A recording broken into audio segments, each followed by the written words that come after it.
श्री गणेशाय नमः।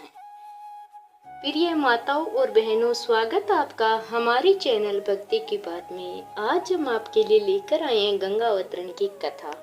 प्राचीन काल में अयोध्या में सागर नाम के राजा राज्य करते थे। उनके केसनी तथा सुमति नामक दो रानियां थी। केसनी ने अंशुमान नामक पुत्र हुआ तथा सुमति के 60,000 पुत्र थे। एक बार राजा सागर ने अश्वमेध यज्ञ किया। यज्ञ की पूर्ति के लिए एक घोड़ा छोड़ा।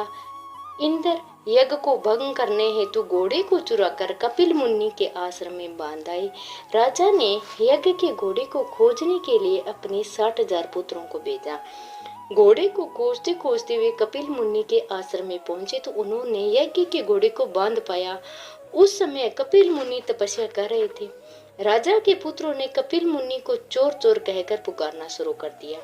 कपिल मुनि की समाधि टूट गई तथा राजा के सारे पुत्र कपिल मुनि को क्रोधाग्नि में जलकर भस्म हो गए।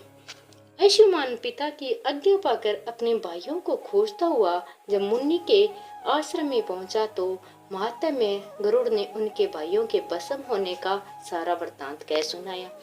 गरुड़ जी ने अंशुमान को यह भी बताया कि यदि उनकी मुक्ति चाहते हो तो गंगा जी को स्वर्ग से धरती पर लाना होगा। इस समय अश्व को ले जाकर अपने पिता के यज्ञ को पूर्ण कराओ और इसके बाद गंगा को पृथ्वी पर लाने का कार्य करना। अंशुमान ने घोड़े सहित यज्ञ मंडप में पहुंचकर राजा सागर ने यह वृत्तांत कह सुनाया। महाराज सागर की मृत्यु के पश्चात अंशुमान ने गंगा जी को पृथ्वी पर लाने के लिए तप किया, परंतु वे असफल रहे। इसके बाद उनके पुत्र दिलीप ने भी तपस्या की, परंतु उन्हें भी सफलता नहीं मिली। अंत में दिलीप के पुत्र भागीरथ ने गंगा जी को पृथ्वी पर लाने के लिए गोकर्ण तीर्थ में जाकर ब्रह्मा जी को प्रसन्न करने के लिए कठोर तपस्या की। तपस्या करते करते कई वर्ष बीत गए। तब ब्रह्मा जी प्रसन्न हुए तथा गंगा जी को पृथ्वी पर लोक पर ले जाने का वरदान दिया। अब समस्या यह थी कि ब्रह्मा जी के कमंडल से छूटने के बाद गंगा के वेग को पृथ्वी पर कौन संभालेगा। ब्रह्मा जी ने बताया कि भूलोक में भगवान शंकर के अतिरिक्त किसी भी शक्ति नहीं है जो गंगा के वेग को संभाल सके। इसलिए उचित यही है कि गंगा का वेग संभालने के लिए भगवान शिव से प्रार्थना की जाए। महाराज भागीरथ एक अंगूठे पर खड़े होकर भगवान शंकर की आराधना करने लगे।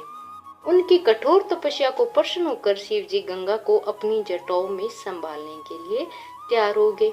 गंगा जी जब देवलोक से पृथ्वी की ओर बढ़ी तो शिव जी ने गंगा जी को धारा को अपनी जटाओं में समेट लिया। कई वर्षों तक गंगा जी को जटाओं से बाहर निकालने का मार्ग नहीं मिला। भागीरथ के पुण्य अनन्य विनय करने पर शिव जी गंगा को अपने जटाओं से मुक्त करने के लिए तैयार हुए। इस प्रकार शिव की जटाओं से छूटकर गंगा जी हिमालय की घाटियों में कल कल निनाद करके मैदान की ओर बढ़ी।